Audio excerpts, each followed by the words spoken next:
Hello friends, मेरे channel पे आपका स्वागत है। आप देख रहे हैं फिट इंडिया क्विज का वीडियो सीरीज और इस सीरीज को आगे बढ़ाते हुए जैसा आप पहले भी जानते हैं कि हम आपके लिए रोज नई नई वीडियो लेके आते हैं और आपकी जानकारी को हम अधिक से अधिक बढ़ा सके, आपकी तैयारी को ज़्यादा से ज़्यादा पूरी करवा सके, ये मेरा प्रयास रहता है और इस प्रयास के तहत हम आपके लिए ये वीडियो लेके आते हैं। इससे पहले कि हम ये क्वेश्चन आंसर शुरू करें, पूर्व की भांति आपसे एक बार फिर से कहना है कि आप अगर मेरे चैनल पर नए हैं तो मेरे चैनल को सब्सक्राइब जरूर करें और साथ में जो बेल आइकन लगा हुआ है उसको प्रेस करना ना भूलें, ताकि आप मेरे वीडियो को जैसे ही डाला जाए आप तक नोटिफिकेशन पहुंच जाए। साथ ही साथ अगर मेरा वीडियो पसंद आए तो अपने दोस्तों में और अपने स्टूडेंट्स में इसको शेयर करना ना भूलें, ताकि उनकी भी तैयारी अच्छी से पूरी हो सके। आइए शुरू करते हैं आज का पहला सवाल। और पहला सवाल है कि लैटिन भाषा में पर्सोना का क्या अर्थ होता है।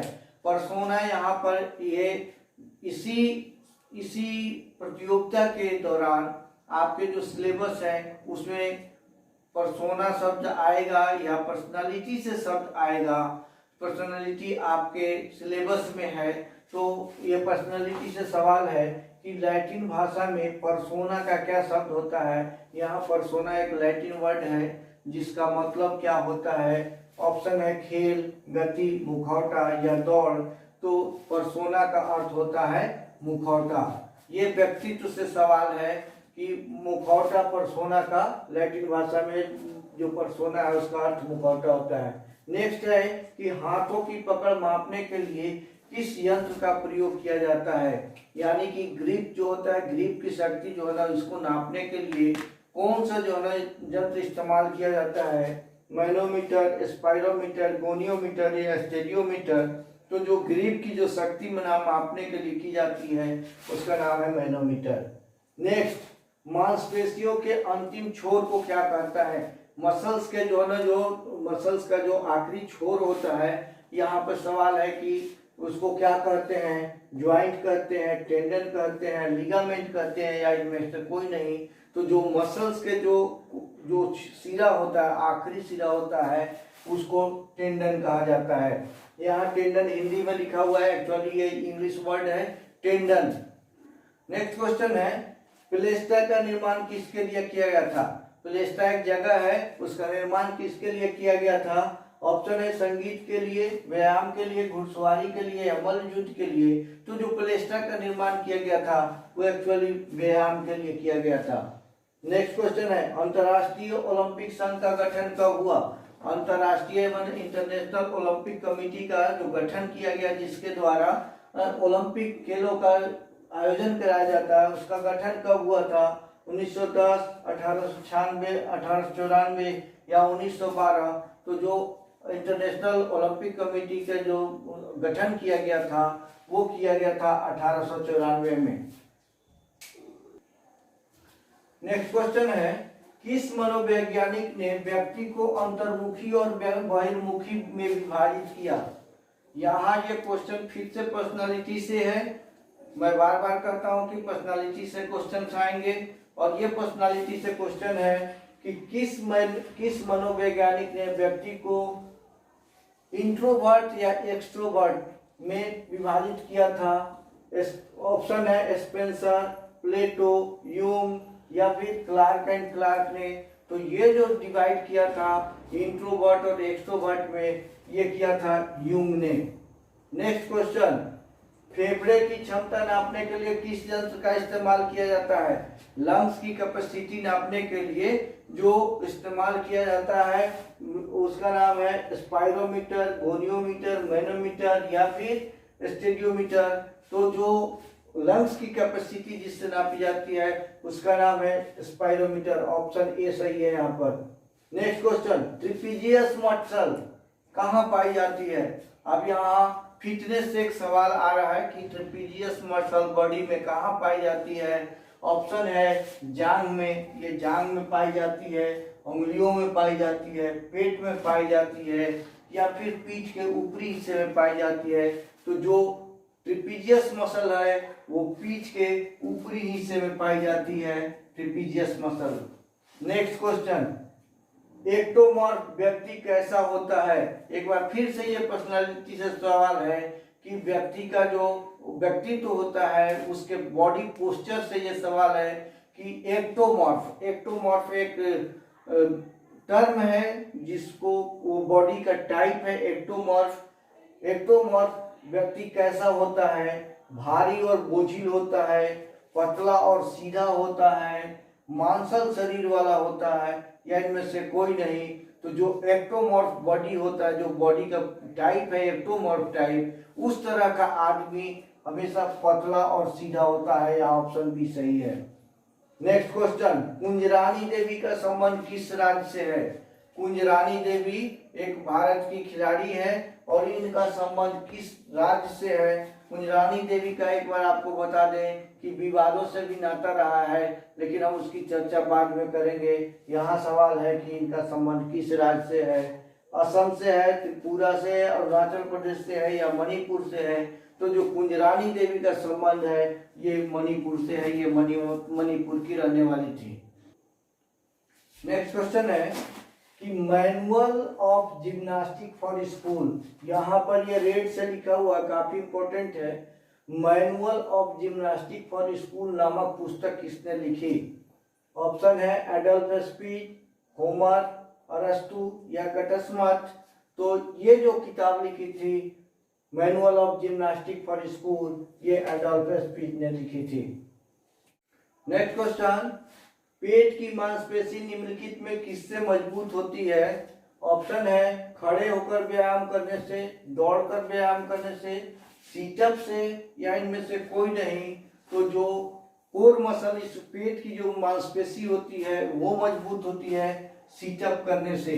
सीटअप में पेट पर जोर पड़ता है तो पेट की मांसपेशी मजबूत होती है और यहाँ ऑप्शन सी सीटअप सही है। नेक्स्ट क्वेश्चन, जेसीआर टेस्ट में जे का क्या अर्थ होता है। जेसीआर एक टेस्ट है जो फिटनेस में इसका इस्तेमाल किया जाता है। फिटनेस का एक टेस्ट है जेसीआर। इसमें जेसीआर में तीन चीज है, जे है, सी है, आर है। इसमें जे का क्या अर्थ होता है। ऑप्शन है javelin throw, vertical jump, joint pain या सभी। तो यहाँ जो होता है जेसीआर में तीन है। जे से होता है जंपिंग, सी से होता है चिन अप और आर से होता है शटल रन यानी रनिंग का ये है। तो यहाँ पर वर्टिकल जंप इसका सही जवाब है कि जेसीआर में वर्टिकल जंप होता है। नेक्स्ट क्वेश्चन, स्पेंसर ने व्यक्तित्व को कितने वर्गों में बांटा। स्पेंसर ने व्यक्तित्व को, पर्सनालिटी को कितने पार्ट में बांटा, कितने भाग में बांटा, कितने वर्ग में, 4 वर्ग में, 5 वर्ग में, 6 वर्ग में या 7 वर्ग में। तो उन्होंने पर्सनालिटी को 6 वर्ग में बांटा है। नेक्स्ट क्वेश्चन, मांसपेशियों की बीमारी को क्या कहते हैं। मसल्स की जो बीमारी होती है उसको क्या कहते हैं। मसल्स की बीमारी को क्या कहते हैं। मायोलॉजी, ऑस्टियोलॉजी, मायोपैथी या ऑन्कोलॉजी। तो जो मसल्स की बीमारी होती है उसका नाम है मायोपैथी। अगला सवाल है, ओलंपिक में मार्च पास्ट के दौरान देश किस क्रम में खड़े होते हैं। ये काफी महत्वपूर्ण और जानकारी वाला सवाल है कि ओलंपिक में जब मार्च पास्ट होता है तो उसमें जो देश खड़े होते हैं उनका सीक्वेंस क्या होता है, किस क्रम में खड़े होते हैं। ये काफी महत्वपूर्ण सवाल है। ऑप्शन है कि मेजबान पहले और बाद में अल्फाबेटिकली देश खड़े होते हैं, यानी कि पहले ए से, बी से, सी से, डी से, ऐसे, यानी कि इसको अल्फाबेटिकली कहते हैं और सबसे पहले जो होस्ट होता है वो खड़ा होता है। दूसरा ऑप्शन है कि अल्फाबेटिकली खड़े होते हैं या और मेजबान देश सबसे बाद में खड़ा होता है। तीसरा ऑप्शन है कि ग्रीस सबसे आगे खड़ा होता है, फिर अल्फाबेटिकली खड़े होते हैं और मेजबान देश सबसे बाद में खड़ा होता है। या फिर आखिरी ऑप्शन है कि मेजबान के बाद ग्रीस खड़ा होता है और ग्रीस के बाद अल्फाबेटिकली होते हैं। ये काफी जानकारी इसकी होनी चाहिए कि ओलंपिक में जो देश खड़े होते हैं मार्च पास्ट में, तो सबसे पहले जो इसमें खड़ा होता है, यहाँ ऑप्शन सी सही है। यहाँ और ये ओलंपिक का एक अपना इतिहास है और इसमें ये परंपरा है कि ग्रीस जो है सबसे आगे खड़ा होता है, उसके बाद अल्फाबेटिकली देश खड़े होते हैं, और सबसे बाद में जो होस्ट होता है जिस देश में वो होता है वो देश सबसे बाद में खड़ा होता है। यानी कि सबसे पहले ग्रीस, उसके बाद ABCD करके अल्फाबेटिकली, और सबसे लास्ट में मेजबान देश। तो यहाँ ऑप्शन सी सही है। ये ध्यान रखने की जरूरत है, इसको काफी ध्यान से याद कर लेंगे, ये काफी महत्वपूर्ण सवाल है। नेक्स्ट क्वेश्चन, डोपिंग का पहला केस किस ओलंपिक में पहली बार आया? डोपिंग यानी कि जो प्रतिबंधित दवाएं होती है उससे लेके खिलाड़ी एथलीट जो लेते हैं, शक्तिवर्धक दवाई होती है वो प्रतिबंधित है, और इसके लिए देश में नाडा है और वर्ल्ड में वाडा है। नेशनल नाडा NADA, नाडा का मतलब नेशनल एंटी डोपिंग एजेंसी, और वाडा का है WADA मतलब वर्ल्ड एंटी डोपिंग एजेंसी। यही उसको टेस्ट करती है। तो जो सबसे पहली बार आया था ऑप्शन है 1956, 1960, 1964 या 1968। तो ये सवाल है कि पहली बार कब आया था डोपिंग का मामला? ये आया था रोम ओलंपिक 1960 में पहली बार आया था। अगला सवाल है कि मालिश से त्वचा का तापमान कितना बढ़ता है? मालिश यानी कि मसाज जो थेरेपी होती है, ये भी फिटनेस से सवाल है कि मालिश से बॉडी का टेम्परेचर क्या बढ़ता है कि नहीं, स्किन का जो टेम्परेचर बढ़ता है कि नहीं बढ़ता है, बढ़ता है तो कितना बढ़ता है? ऑप्शन है कि 1 से 1.5 डिग्री सेंटीग्रेड, 2 से 3 डिग्री सेंटीग्रेड बढ़ता है। एक ऑप्शन ये भी कि नहीं बढ़ता है, और एक ऑप्शन है कि 4 से 5 डिग्री सेंटीग्रेड बढ़ता है। यानी कि बढ़ता है तो कितना बढ़ता है? ऑप्शन बी सही है, जो मसाज होता है उससे 2 से 3 डिग्री सेंटीग्रेड स्किन का टेम्परेचर बढ़ जाता है। नेक्स्ट क्वेश्चन, शताब्दी ओलंपिक कहाँ खेला गया? शताब्दी ओलंपिक का मतलब है कि ओलंपिक जब 100 साल पूरा हो गया तो 100वें साल में किस जगह पे खेला गया? ये भी काफी महत्वपूर्ण सवाल है। ये सवाल आने की प्रबल संभावना है कि ये जो सेंचुरी जो 100 साल पूरा हुआ उसको शताब्दी ओलंपिक बोला गया।